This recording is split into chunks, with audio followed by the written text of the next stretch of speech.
संगीत देश के फंस गया एक तकदीर का खेल है।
रहम की उम्मीद तू उस अफसर से करता है जो देश के लिए अपनी जान गंवा सकता है, अरे वतन के लिए अपने सर को निछावर कर सकता है।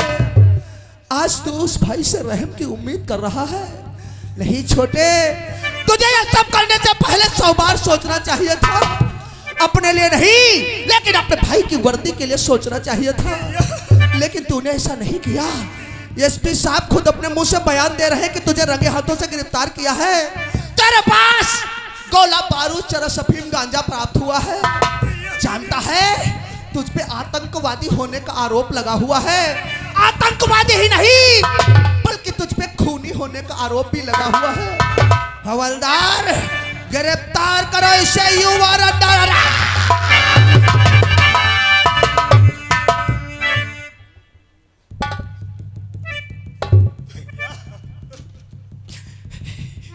आज के दिन अपने इस इकलौते भाई को इतनी बड़ी सजा दे रहे हैं।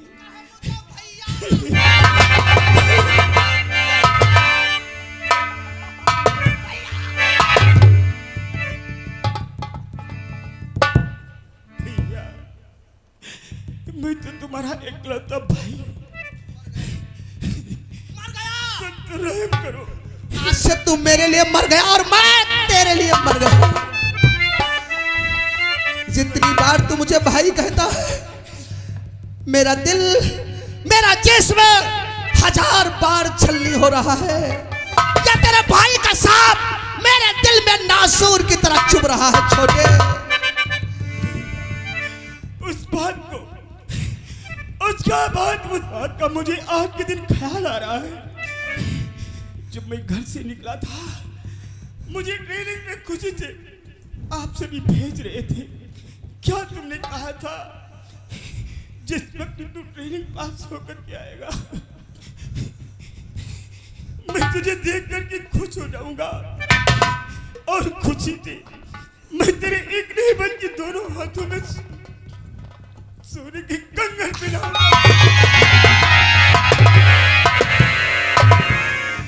आज ही मेरी याद है, मंजिल पे ला करके खड़ा कर दिया। याद है छोटे, मुझे बहुत अच्छी प्रकार से वो बात याद है। वो घड़ी, वो वक्त, वो समय मुझे आज भी याद है। मैंने तुझसे कहा था जिस वक्त तू वकील बनकर के मेरे सामने आएगा, मैं तेरे हाथों में सोने के कड़े पहनाऊंगा। लेकिन तेरे नसीब में सोने के कड़े कहा, या लोहे की हथकड़ी लिखी हुई है।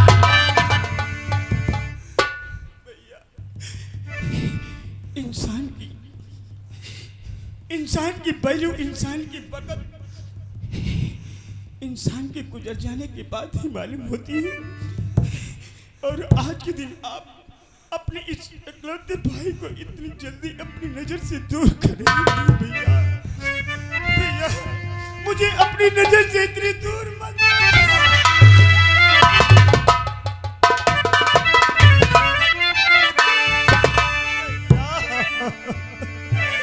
हाय जब हम नहीं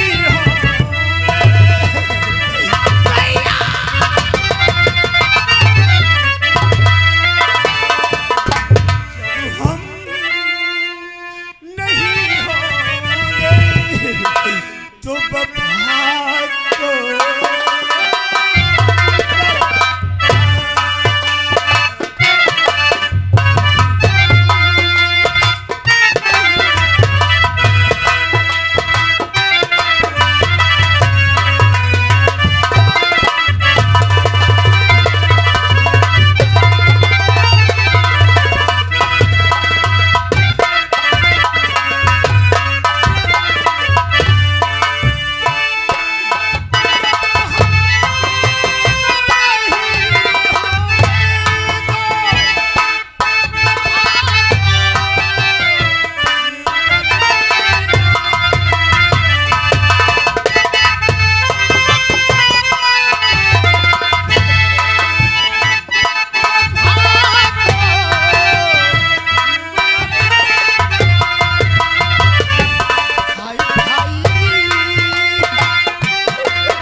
छोटे, तू ये सोच रहा होगा कि तेरे भाई के सीने में दिल नहीं है, तेरे भाई के सीने में पत्थर रखा हुआ है।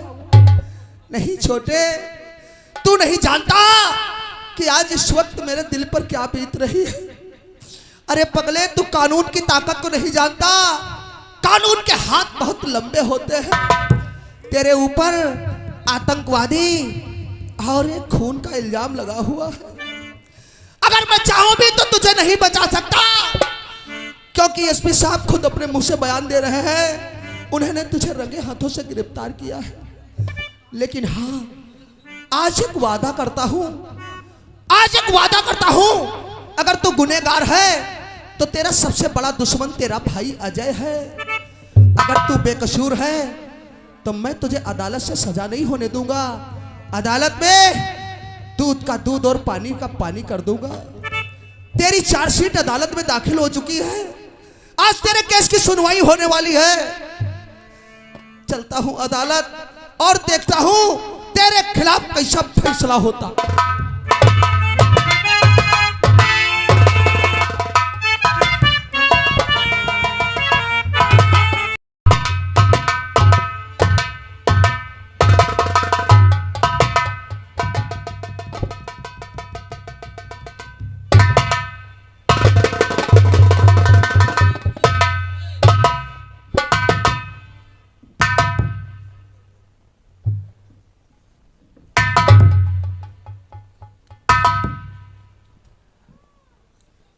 मुजरिम अदालत में पेश किया जाए।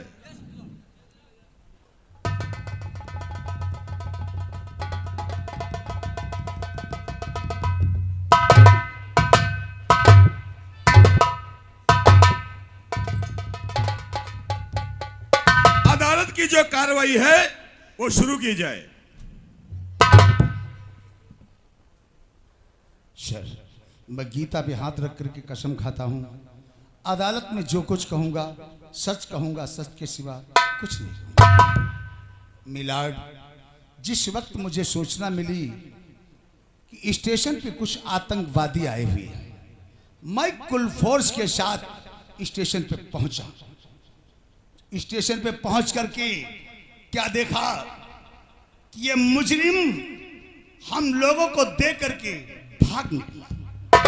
हमारे सिपाहियों ने पीछा किया, बड़ी कोशिश करने के बावजूद मुजरिम को हमारे सिपाहियों ने पकड़ लिया। जिस वक्त मुजरिम को पकड़ा गया, इसकी तलाशी ली गई। तलाशी लेने पर सर नाजायज हथियार, चरस, अफीम, गांजा, शुगर सब बरामद हुए। वो पुलिस कस्टडी में ले लिए गए। उसके बाद सर हमने अपने सिपाहियों को आदेश दिया कि इसके हाथों में हथकड़ी लगाओ और थाने ले चलो। जिस वक्त हमारे सिपाही इसके हाथों में हथकड़ी लगाना चाहे, उस वक्त सिपाही को धक्का दे करके भाग निकला। सर फिर हमारे सिपाहियों ने मुजरिम का पीछा किया। मुजरिम भागते भागते मंत्री राम अवतार के फार्म हाउस पे जा पहुंचा। जिस वक्त हम लोग मंत्री राम अवतार के फार्म हाउस पे पहुंचे, हमने अपने सिपाहियों को आदेश दिया कि इसको अरेस्ट करो और थाने ले चलो। मुजरिम ने अपने पास से निकाला रिवॉल्वर और सिपाही कालिका प्रसाद का खून। मिलाड, मैं तो अदालत से यही कहूंगा कि ऐसे आतंकवादी देशद्रोही को कम से कम सजाए मौत का हुक्म दिया जाए।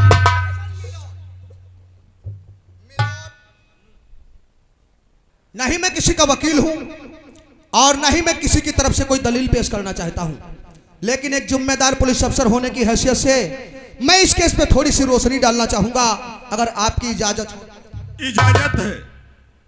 मिलॉर्ड, मेरे काबिल सीनियर अफसर का यह कहना है कि जिस वक्त इन्हें सूचना मिली कि स्टेशन पे कुछ आतंकवादी आए हुए हैं, इन्होंने पूरे फोर्स के साथ स्टेशन की तरफ पैगाम बढ़ाया, जहां पे ये शख्स इन लोगों को देखकर वहां से भाग निकला। बड़ी ही बहादुरी के साथ पुलिस फोर्स के साथ इन्होंने इसे धर दबोचा। जब इसकी तलाशी ली गई तो इसके पास चरस, अफीम, गांजा, गोला बारूद, नाजायज हथियार निकले, जो इनका कहना है कि पुलिस कस्टडी में ले लिया गया। जिस वक्त हमारे सीनियर अफसर ने अपने सिपाहियों को आदेश दिया कि इसके हाथों में हथकड़ी लगाई जाए, ये उसी वक्त सिपाही को धक्का देकर वहां से भाग निकला। फिर इन्होंने उसका पीछा किया। ये भागते भागते जाकर के मंत्री जी के फार्म हाउस पे जाकर के छिप गया। जब ये मौके वारदात पे वहां पहुंचे और इसे दोबारा गिरफ्तार करना चाहा, तो इसने अपने पास से निकाला रिवॉल्वर और सिपाही कालिका प्रसाद का खून कर दिया। मिलॉर्ड, इस पॉइंट को नोट किया जाए। मिलॉर्ड, अभी अभी मेरे सीनियर अफसर ने यह कहा है बयान में कि जिस वक्त इसकी तलाशी ली गई, जो भी हथियार, गोला बारूद, जो भी माल इसके पास बरामद हुआ, वो पुलिस कस्टडी में ले लिया गया। तो फिर वो रिवॉल्वर इसके पास आया कहां से?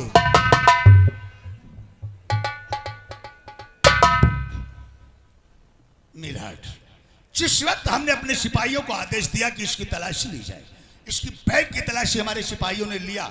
हो सकता है कि धोखे से कि हमारे सिपाहियों ने इसके जिस्म की तलाशी न ली हो। सर, किसी के मस्तक पे नहीं लिखा होता है कि ये आतंकवादी है। हमारे सिपाही की भूल से कि इसके जिस्म की तलाशी न ली गई और वो हथियार इसके पास मौजूद। मिलॉर्ड, मैं थोड़ी देर के लिए अपने सीनियर की बातों से सहमत हूं। हो सकता है कि सिपाहियों से गलती हो गई हो, इसके शरीर की तलाशी ना ली गई हो, लेकिन मिलॉर्ड, इस बात पे गौर फरमाया जाए, अगर इसे गोली मारना ही था तो स्टेशन पे भी मार सकता था, जहां से बड़ी ही आसानी से फरार हो सकता था। लेकिन मिलॉर्ड, हम ही नहीं, आम पब्लिक भी इस बात को जानती है कि मंत्री जी के बंगले पे, मंत्री जी के फार्म हाउस पे हमेशा गार्ड तैनात रहते हैं, जहां से गोली मारकर भागना नामुमकिन है, असंभव है। इसलिए मंत्री जी के फार्म हाउस पर ही क्यों गोली मारा? मिलाट कि ये मुजरिम आतंकवादी है, देशद्रोही है, अपनी दहशत को बनाने के लिए मंत्री महोदय के फार्म हाउस पे कालिका प्रसाद को। सर, आपको यह मालूम होना चाहिए, जब तक किसी का गुनाह साबित नहीं हो जाता तब तक उसे गुनहगार नहीं कहा जा सकता। मिलॉर्ड, मैं अदालत से दरखास्त करूंगा, जब तक कोई ठोस सबूत अदालत में पेश ना किया जाए तब तक अदालत किसी भी निर्णय पे ना पहुंचे, कोई किसी भी नतीजे पे ना पहुंचे। 10 साल। एसपी राणा इंस्पेक्टर अजय की दलीलों को सुन करके अदालत केस पे गौर फरमाती है। एसपी राणा माना एक हमारे शहर के जिम्मेदार अफसर हैं, लिहाजा अब तक अदालत में ऐसा कोई सबूत या गवाह नहीं पेश कर सके जिससे राजेश को मुजरिम ठहराया जाए, और इनकी गवाही अदालत कोई मायने नहीं रखती। लिहाजा अगर इनके पास कोई दूसरा सबूत या गवाह हो तो अदालत पेश करने की इजाजत दे। जिस वक्त हमारे सिपाही कालिका प्रसाद का खून हुआ उस वक्त वहां पे मंत्री राम अवतार के छोटे भाई नागेश्वर मौजूद थे, उसे अदालत में पेश किया जाए। जज साहब, मैं गीता पे हाथ रख के कसम खाता हूं, जो कुछ कहूंगा सच कहूंगा, सच के सिवा कुछ नहीं कहूंगा। मैं जिस वक्त अपने फार्म हाउस पे पहुंचा तो मैंने अपनी आंखों से क्या देखा? सिपाही की लाश हमारे सामने पड़ी हुई है और पिस्तौल राजेश के हाथ में।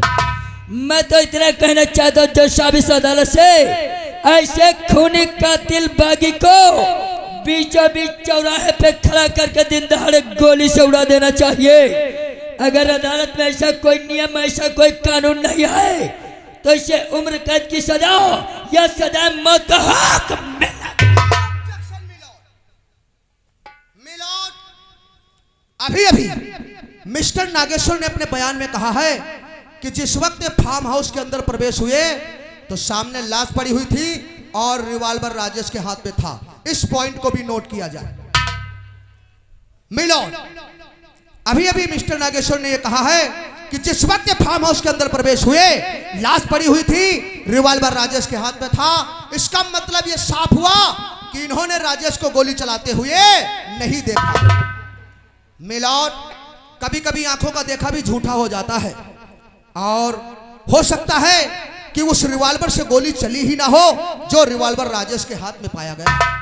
जब तक फोरेंसिक की जांच नहीं आ जाती, पोस्टमार्टम रिपोर्ट नहीं आ जाती, तब तक यह साबित नहीं हो जाता कि सिपाही के सीने में लगी हुई गोली और उस रिवॉल्वर से पाई गई हुई गोली दोनों गोलियां आपस में मैच करती हैं।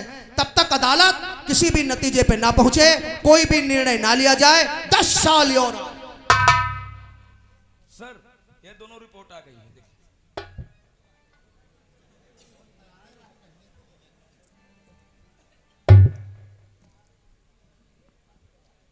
राजेश, तुम्हें कुछ अपनी सफाई में कहना है?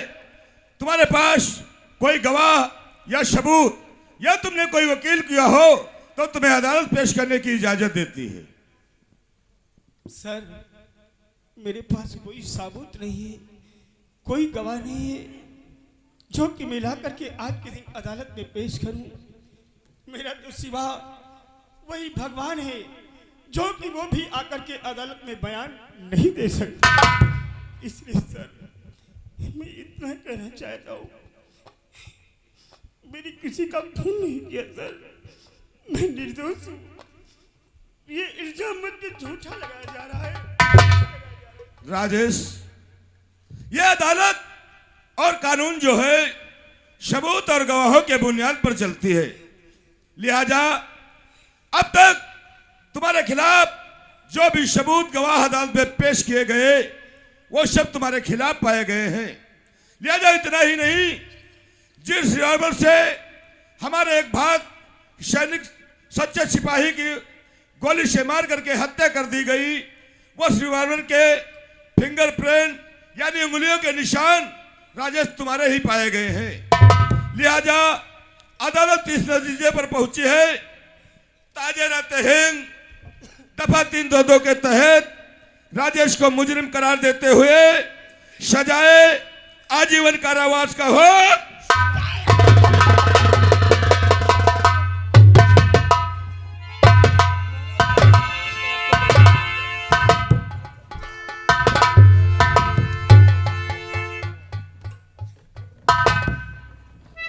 या परमात्मा, ये तूने क्या किया? जैसा किया हो वैसा भरोसा ले। हाँ? मेरे सभी सपनों पे पानी फेर दिया। क्या मेरा सपना था और क्या हो गया? सपना साले देश के साथ गद्दारी करोगे, जैसा किए हो भरो साले भरो भरो। या परमात्मा, ये मुझे किस गुनाह की सजा आज के दिन मिल रही है? सच्चे लोगों को आज के दिन रो रहे हो साले। जुर्म की आंधी में ढकेला जा रहा है और जो कातिल है उन्हें बरी किया जा रहा है। सारी जिंदगी सड़ोगे साले। या भगवान, तू बैठा देख रहा है, तेरे बंदों पे इतना जुर्म हो रहा है। हाय भगवान, तुम्हारी इस दुनिया में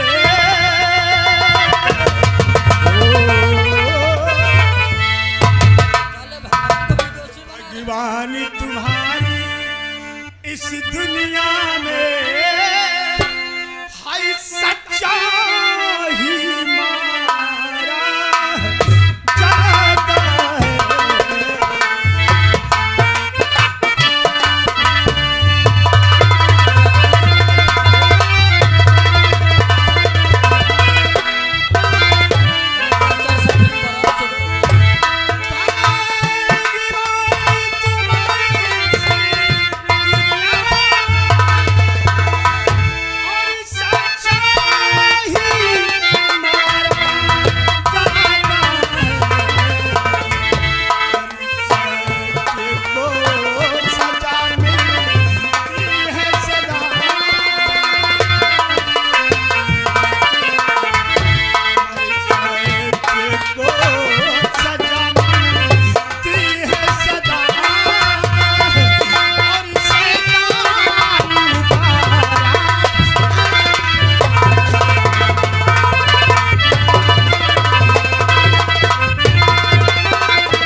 लेकिन मेरे स्वामी अभी ड्यूटी से घर नहीं आए, इंतजार करती हूँ, आते ही होंगे। या भगवान, आज मैं क्या देख रही हूँ? मेरे स्वामी जब ड्यूटी से घर आते थे तो खुश नजर आते थे, आज सर को झुकाए बैठे हैं। स्वामी क्या बात है? आए मेरे जगदीश्वर और प्रीतम प्राण आधार, ओ चेहरे पर छाई मुर्दनी करो साफ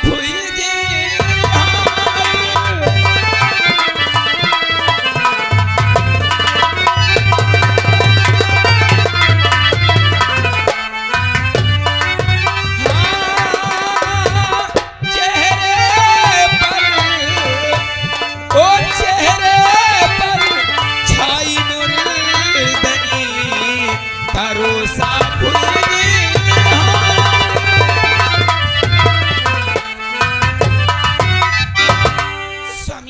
मेरा जी घबरा रहा है।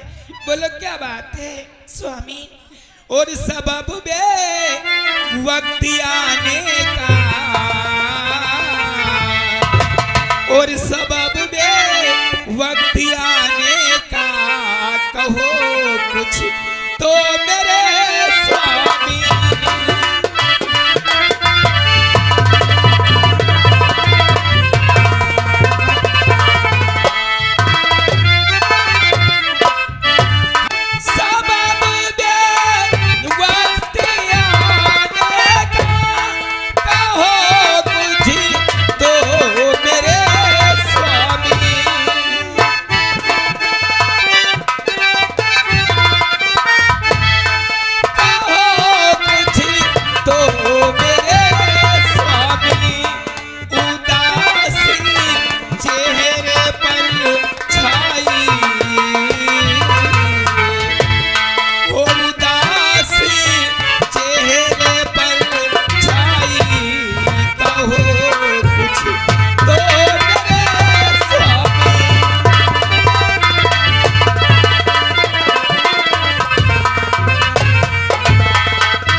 जानना चाहती हो गीता? बोलो क्या बात है? कि आज हमारे चेहरे पे उदासी क्यों है, लबों पे खामोशी क्यों है? हाँ स्वामी, मैं जानना बताऊंगा गीता। स्वामी, और सबबों पे वक्त आने का, और सबबों पे वक्त आने का बता